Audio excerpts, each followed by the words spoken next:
keep their hopes alive in this championship series, and they got a chance to see that. With Stephen A. Smith and Michael Wilbon and Jalen Rose, I'm Mike Greenberg. And Jalen, I'll give you credit. As we were going off the air at halftime for our halftime show, you said the Warriors in the third quarter are the NBA's 31st team.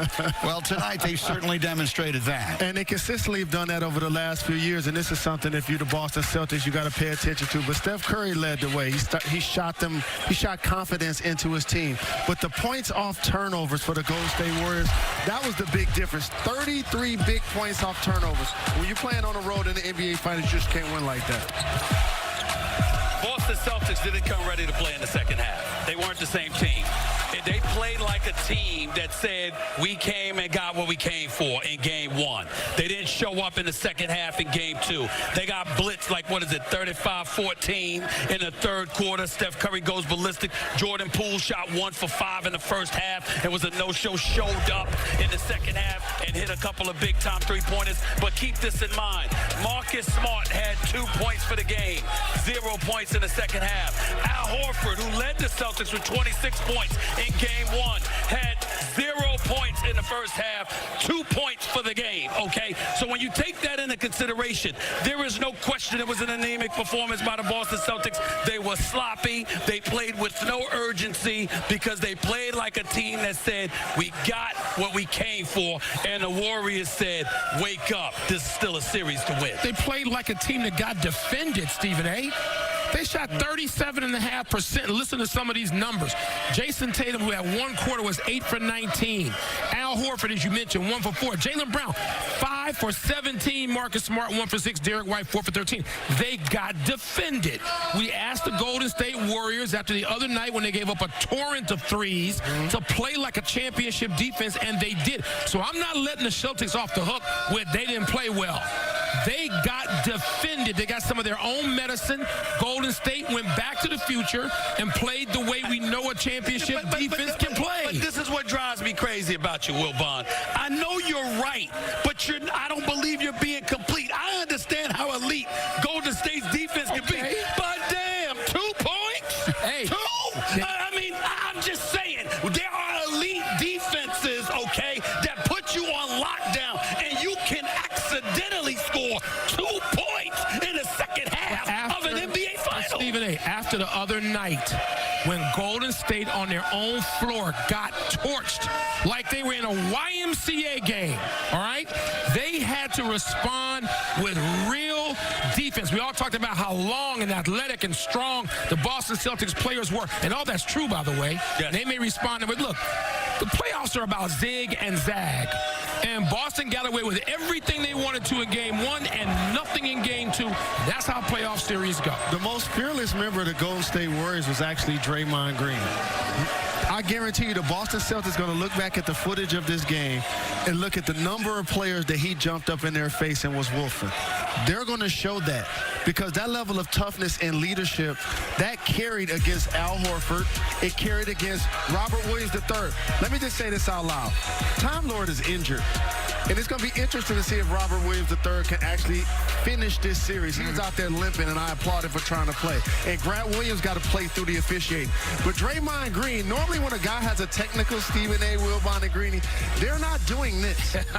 They're not doing this. The reason why he's doing that, he understood a sense of urgency, and he knew his team needed that toughness. That was late in the second quarter.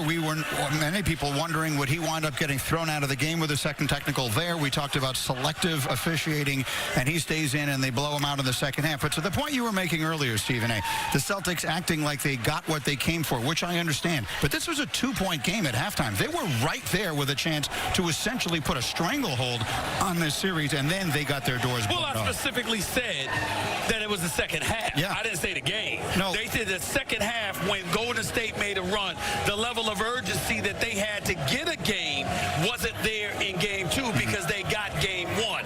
And I'm looking at it, and again, I'm not taking anything away from what Wilbon says in terms of how tenacious Golden State's defense was. But again, by accident, you can score 2 points. Al Horford, 2 points. Marcus Smart, 2 points. Robert Williams, 2 points. Come on, y'all. That's 6 points from 3 starters. I want to go back to the point that you made a moment ago as well, Jalen. When we saw the Celtics struggle, we were with them through the entire Eastern Conference Finals. They turned the ball over a lot. Tonight, the edge in points off turnovers was Warriors by 18. They win the game by 19. It's not a coincidence. Points off turnovers, what does that do? It allows the Golden State Warriors to get out in transition, play against an open, play with an open floor, get open shots in transition, and get layups. We are enamored by the Golden State Warriors three-point shooting because they have the Splash Brothers. But what they continue to do is always get layups. And this is why coming into this game, I was like, if the Celtics going to win game 2 on a roll, it has to be their best players. Jalen Brown and Jason Tatum first half had 36 points. Second half, they had 9 points. The role players got them that win in game 1. Stars would have got it done in game 2. What I find amazing, and I'll throw this to you, Wilbon, what I find amazing is with Brown and Tatum, they can't seem to put back-to-back games together. One does it one game, the next guy does it the next game, etc., etc. They can't seem to put back-to-back elite games together for each other. That's going to be interesting. Well, you know what, Stephen, that's a great observation. And when we start examining why, I mean, this sounds so harsh to say this when they're in the finals. Are they good enough for us to expect that? Are we expecting Magic and Big Game James? Are we going to expect that? Are we going to expect Michael and Scotty? Are we going to expect Larry and Robert McHale and Chief and DJ? Is that fair? How about the Jason Tatum that showed up in Game 6 at Milwaukee? Okay, is that? I mean, it's not like they haven't done it. Remember, we're not asking if he can show up one game. We're asking if we can get back-to-backs. I don't know the answer to that yet. I think these series help you answer that. I'll tell you what else the Celtics have not done. They've not lost back-to-back games in this postseason at all. So the expectation is for them to bounce back in a big way Wednesday night in Game 3. But that's not the concern of the fans here in San Francisco tonight. This party is just beginning as they get to see their Warriors blow out the Celtic team to even up these finals. The fans filing out happily tonight. But how happy will they be when this series ends? It's a fascinating 1-1 tie as we prepare for the scene to shift now to Boston Wednesday night for Game 3. Stephen A., how would you assess where we are right now? The Celtics get the split that they came here to get. The Warriors with that dominating third quarter tonight. It's tricky because I had it as a pick'em series coming into the finals because I thought either squad can take the other if they were on their game. And when you looked at Game 1 with Derek White, Marcus Smart, and Al Horford performing the way that they did to offset the 3-for-17 shooting that Jason Tatum brought to you, still Jalen Brown showed up. Then in Game 2, Jason Tatum shows up early. Jalen Brown struggled throughout the evening. I'm going to tell you what I'm paying attention to, though. I still got the Warriors, right? Let me tell you something right now. I called the cops. I got an APB out for Klay Thompson. I need to find him. This is not the Klay Thompson that I know and love. This is one of the greatest shooters on earth. One of the part 2 of the Splash Brothers. One of the top 5 shooters in the history of basketball. And we know he's big game. Klay, 4 for 19 shooting. He cannot find his shot. He's missing shots he normally makes. That hasn't been the case. You know, he's been doing it in the first 2 games. He's going to have to find a shot in Boston. These highlights right here dictate why Klay is struggling. He had a game in his career where he scored 60 points, but he only took 11 dribbles. You just saw him take 11 dribbles on those 2 plays that he missed. Great observation. They're taking away his catch and shoots. They're making him a driver and finisher at the rim. And when you're coming off 2 injuries major like he has, he just doesn't have the explosion at the rim. He was 1 of 8 from 3 in this game. He has really struggled. How do you assess this, Michael, having covered as many finals and seen the ups and downs and backs and forths that you have? It's difficult to put your finger on where they are. No, it isn't. It's back and forth and it's up and down. I don't know how we in the culture of observing these things, all of us, including us, the 4 of us, people now think that they saw one thing for one game and now it's got to be that every night. No, these teams scout the hell out of each other all year, and particularly late in the season. We all know the scouts who are doing it. And we know the people who get paid to say, no, you have got to get into Klay Thompson's airspace. You cannot let him catch the ball and shoot it here. And you can't have it. And so people are doing their jobs at a greater level than ever. And these scouting reports are so crazy detailed. That's where I got to get off analytics. I may have to apologize to Matt Williams and the analytics crew. I may have to apologize. I'll be damned if I'm apologizing to the analytics people. Listen, there is use for them. Their information, their intel is very valuable. But so are my eyes as is yours, okay? We got vision. I mean, we like to read and stuff with glasses on, but we're watching the game and we see what we see. Jalen, you are absolutely right. They're making Clay work. They're making him dribble the ball. They're not letting him catch and shoot for the most part. Maybe that's why when he does get those opportunities, he doesn't have the legs. But make no mistake, there are at least 4 or 5 shots a game that Klay Thompson has been able to catch and shoot, and he has still missed. Now, that might be because of fatigue. It may not be. It may be because he's not 100%.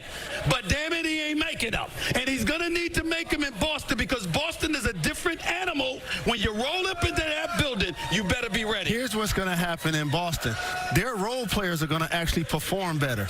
They're going to do what the Golden State Warriors role players did today. You bring back Gary Payton II, you give Bielisa some minutes, you balance out your lineup, and then all of a sudden Jordan Poole can come in, make a shot or two, feel confident, and get hot. That's what Steve Kerr, right? Absolutely, no question. That's what's going to happen with the Boston Celtic role players. They're going to perform a lot better at home. So right now, Michael Wilbon, advantage to whom? Boston still has home court now. They got the one win. I agree with you, Stephen A., about complacency. It's human nature. Yep. You get that one win on the road, but they have home court now. They have an advantage for one night, Game 3, Wednesday night. That's it. Like, to look way ahead and project is crazy. They have home court Wednesday night. That's it.